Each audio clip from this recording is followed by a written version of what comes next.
Hello everyone, myself Satish Kalra welcomes all of you in my channel Ultimate Science by Satish Kalra। और आज हम लेके आए हैं कक्षा 10वीं के विज्ञान विषय के पाठ 3 धातु और अधातु के कुछ इम्पोर्टेंट एमसीक्यू। इसमें ये क्वेश्चन जो हैं ये वो क्वेश्चन हैं जो हमारे पास या तो बोर्ड एग्जाम्स में आए हुए हैं या बोर्ड एग्जाम में आने के लिए एक्सपेक्टेड हैं। So let's start our first question. निम्नलिखित में से कौन सा तत्व उभयधर्मी ऑक्साइड बनाता है। अब बात आती है उभयधर्मी ऑक्साइड। उभयधर्मी दो चीजों से बना है, यानी कि दो तरह के धर्म को निभाना। जैसे हमने पढ़ा है धात्विक ऑक्साइड जो है वो प्राय कैसे होते हैं, क्षारकीय होते हैं, यानी कि क्षारक की तरह बिहेव करते हैं। और अधात्विक ऑक्साइड क्या है, वो अम्लीय होते हैं।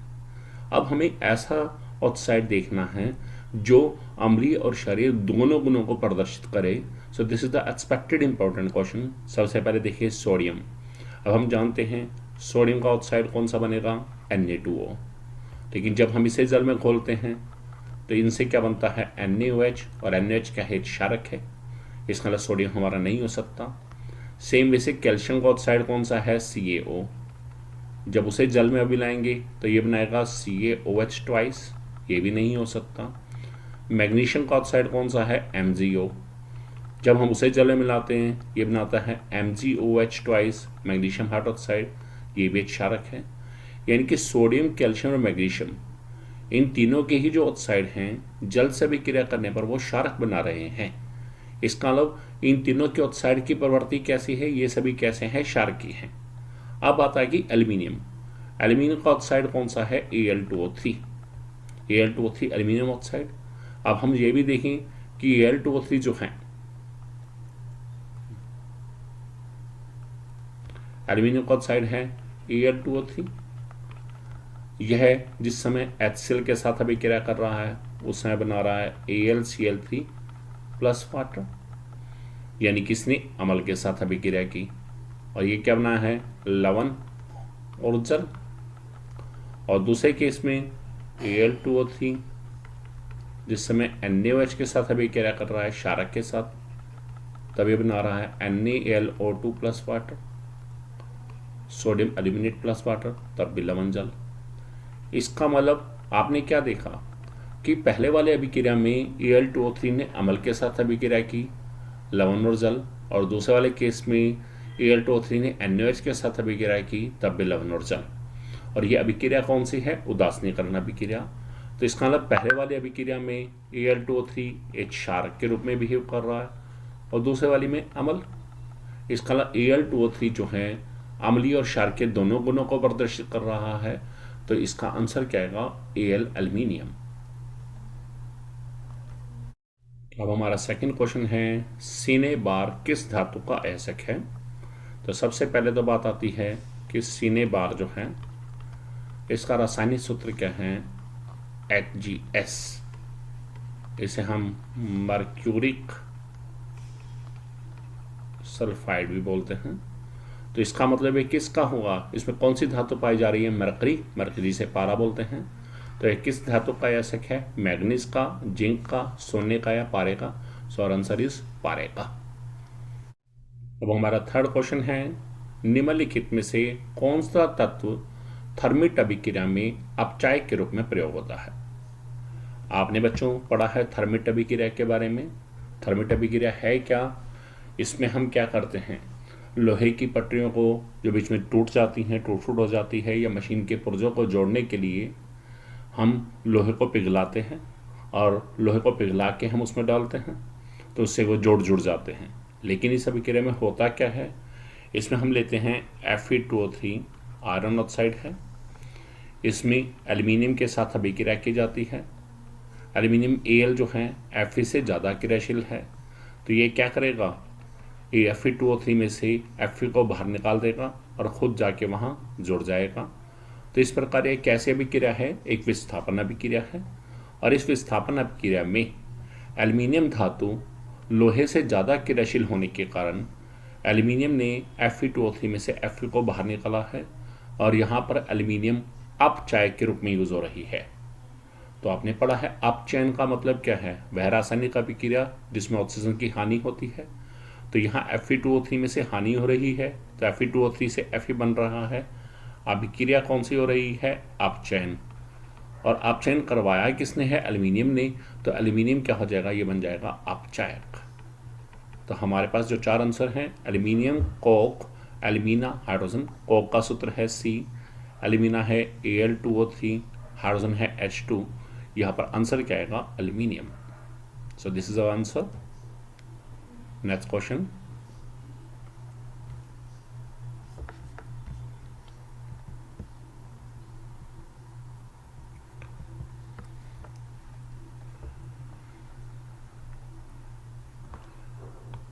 नेक्स्ट क्वेश्चन है, निम्नलिखित में से कौन सी एक तरल धातु है? हम जानते हैं धातुएं प्राय ठोस अवस्था में पाई जाती हैं, लेकिन एक अधिक धातु ऐसी है जो तरल अवस्था में है। अब जरा देखिए, गैलियम ठोस अवस्था में पाई जाती है, कार्बन धातु ही नहीं है, ये अधातु है। मैग्नीशियम क्या है? धातु है, मैग्नीशियम रिबन आपने पढ़ा भी है, यह भी क्या है? ठोस अवस्था में है। अब बचा है पारा। पारा क्या है? Hg।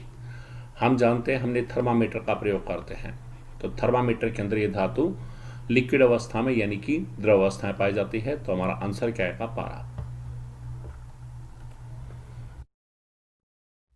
नेक्स्ट क्वेश्चन है क्वेश्चन नंबर 5।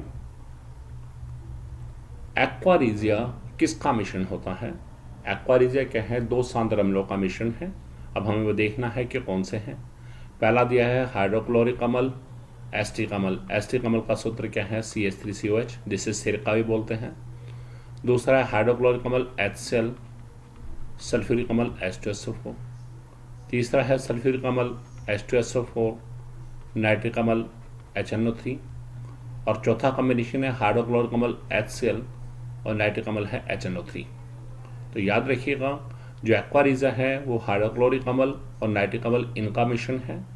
इस मिश्रण को बनाने के लिए हमें HCl कितना लेना पड़ता है? 3 पार्ट। और HNO3 कितना लेना पड़ता है? 1 पार्ट, यानी कि 3:1 में मिलाते हैं। मतलब क्या है? HCl की यदि हमने 3 टेस्ट ट्यूब ली है, तो HNO3 की 1 टेस्ट ट्यूब लेंगे, और इन दोनों को जब मिक्स करेंगे तो क्या बन जाएगा? एक्वारिजिया। सो आंसर हमारा ये है, हाइड्रोक्लोरिक अम्ल और नाइट्रिक अम्ल। Next question.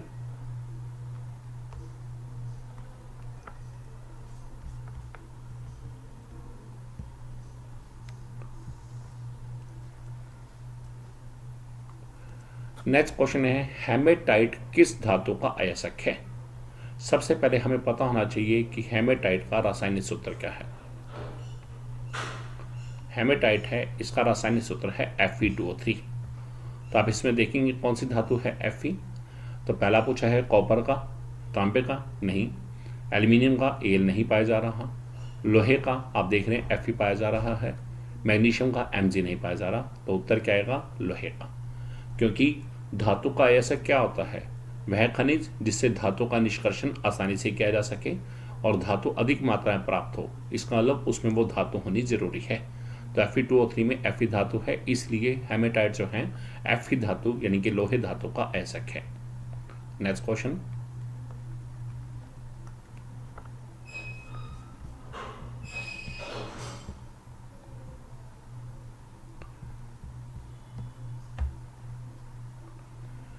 निम्नलिखित में से कौन सा युगल विस्थापन अभिक्रिया प्रदर्शित करता है?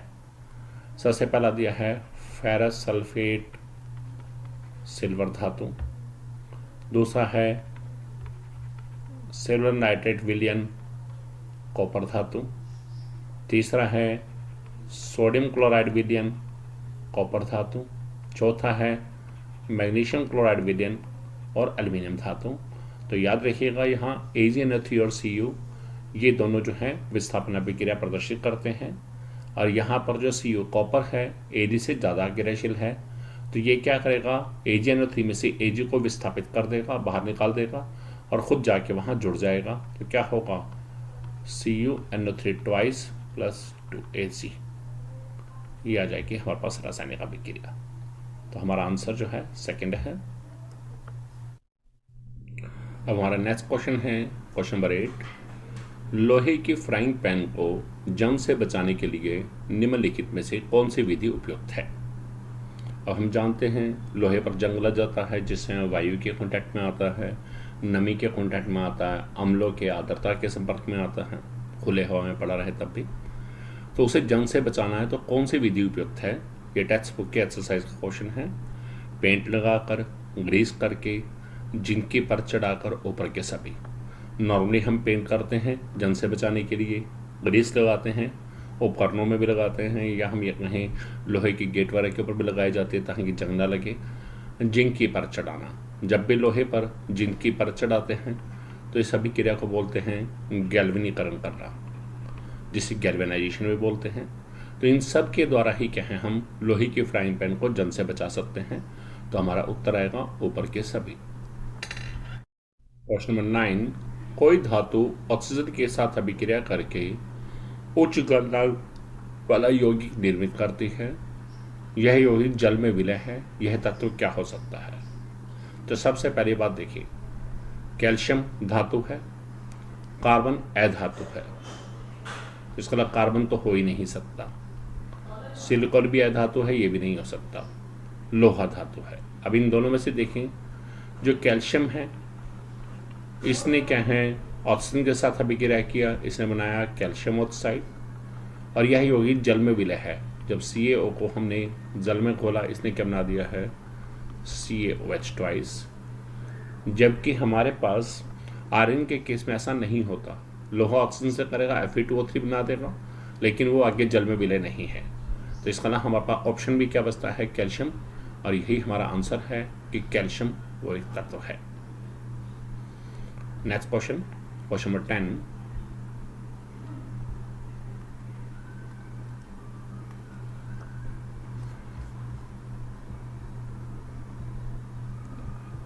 क्वेश्चन नंबर 10 है, खाद्य पदार्थों के डिब्बों पर जिंक की अपेक्षा टिन का लेप क्यों होता है?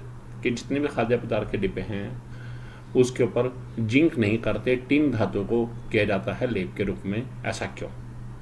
अब हमने एक सक्रियता श्रेणी पढ़ी है, केदार, नाथ, कां, माली, आलू, जरा, फीके, से, पकाता है और चाप, copper, Hg, Ag, Au, Pt। अब ये है जिंक और ये है टिन। आप देखते हैं कि इस श्रेणी में जो ऊपर धातु है वो ज़्यादा क्रियाशील है, नीचे वाली धातु कम अभिक्रियाशील है। यानी कि टिन धातु जो है जिंक के मुकाबले में क्या है, कम अभिक्रियाशील है। तो टिन की अपेक्षा जिंक कम अभिक्रियाशील है, ये गलत हो गया। टिन की अपेक्षा जिंक महंगा है, ये नहीं देखना। टिन की अपेक्षा जिंक अधिक अभिक्रियाशील है, और टिन की अपेक्षा जिंक का गलनांक अधिक है। गलनांक का भी यहाँ कोई कंसर्न नहीं है। तो यहाँ क्रियाशीलता का है कि यदि हमारे पास धातु कम क्रियाशील होगी तो उससे खाद्य पदार्थ खराब नहीं होगा। तो टिन की अपेक्षा जिंक अधिक अभिक्रियाशील है, इसलिए टिन का लेप किया जाता है। तो यह हमारा आंसर क्वेश्चन नंबर 10।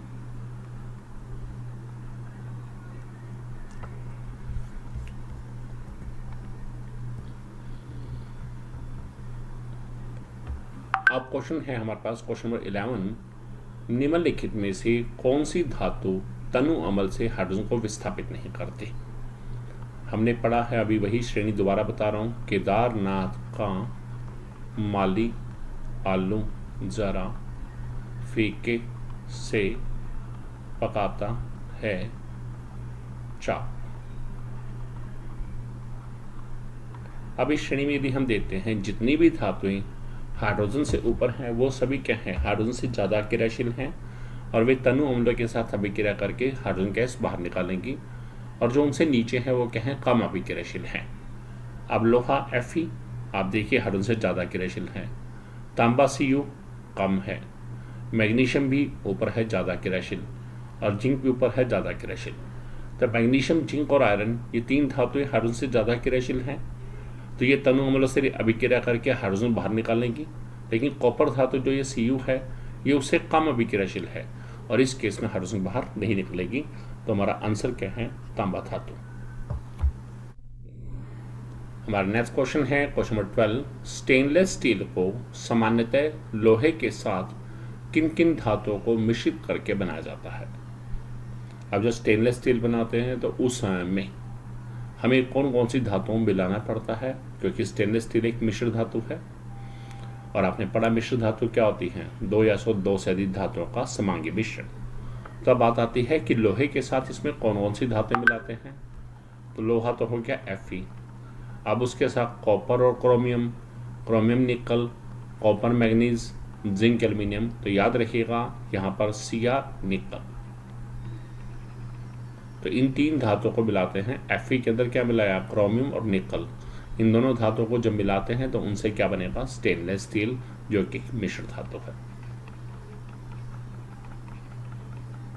जिसे मिश्र धातु भी बोल देते हैं। तो ये थे हमारे पास इस चैप्टर के कुछ बहुत ही इंपॉर्टेंट क्वेश्चन, और उम्मीद करता हूँ आपको ये सभी समझ आ भी गए होंगे।